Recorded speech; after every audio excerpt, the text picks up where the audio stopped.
right? This is what most workouts nowadays look like. What do you think is missing?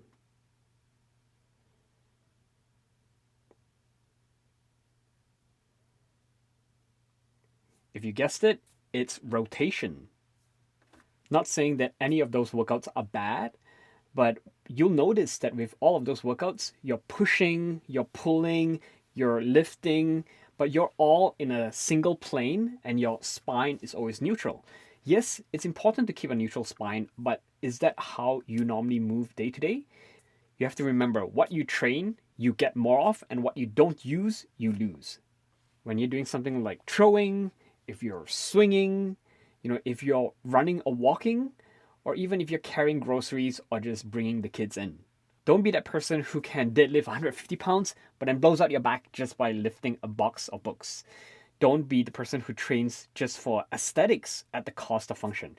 Make sure your training is functional, aesthetics is secondary. So, what's the solution? If you're not already doing these, here are 3 quick things that shouldn't take more than 10 minutes of your time that you can add to your existing workouts. Number 1, dynamic stretches, especially rotational kind of movements where your spine is moving and rotating. Number 2, if you're doing most of your workouts, I encourage you to explore movements where you're not lifting simultaneously or pushing simultaneously with both arms.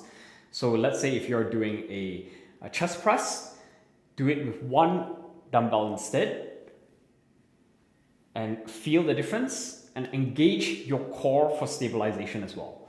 So same goes for, let's say, a shoulder press, one side versus the other instead of doing it both at the same time.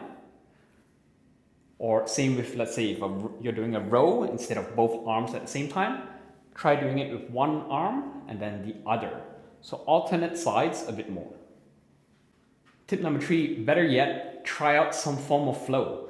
The most common one is a kettlebell you can get at any gym. So there are different movement patterns that you can do with the kettlebell where you're lifting and going up to a side, moving it around your body that encourages more twisting. It helps both with the spine, but also your shoulders as well. You can also try it as a mace flow or gada flow, where you carry those heavy maces, bring it around your back and back in front.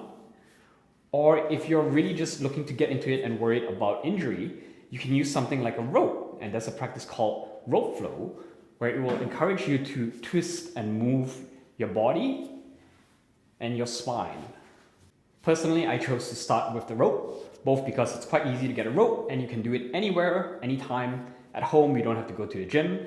And it felt like the safest practice out of all of the different ones that I've explored, because you don't have to worry about heavy weights possibly pulling or injuring your shoulder or your back, or maybe even dropping something or hitting yourself with a heavy weight. The rope is quite gentle. Even if it hits you, it's not going to be a whip, it's more like a flop. So it definitely felt a lot safer to learn some of the basic patterns using a gentle rope. Alongside that, here are some bonus surprises that I got out of starting with rope flow. Number 1 is it is actually very meditative because you're doing it so slowly and you're kind of flowing and moving with the rope. I really enjoyed that practice of more mindful and meditative movement. Number 2 is compared to kettlebell flow and mace flow, I find that rope flow really encourages you to have good timing and also good posture. Why? Because if you do something with a kettlebell, and I'm going to use this simple balls as an example, because they're small, sometimes you can get away with the wrong movement and the ball is not going to give you feedback because it may not hit you. So similar to a mace, because the rope is longer, if you're moving it in the wrong ways, it's going to move into your body and hit you, right? But the nice thing with the rope, obviously, is it's so much softer and gentler. The other interesting thing with the rope is because the rope is so soft, timing is very important, because to get good flow, you need to avoid what they call slack in the rope. If your rope has slack, it's going to flop down like this, and your movements aren't going to be as fluid and smooth. So that helps encourage improvement in timing so that you know when to shift your weight, when to move into a different position, and how you can swing the rope better around you.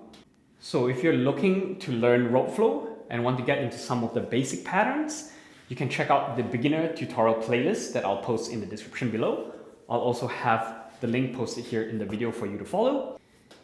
And if you're looking for a proper flow rope instead of compromising with a simple skipping rope or other tool, I do sell my ropes as well, and you can find them on my website at trgflow.com. Use the discount code YT10 for 10% off any merchandise in my store.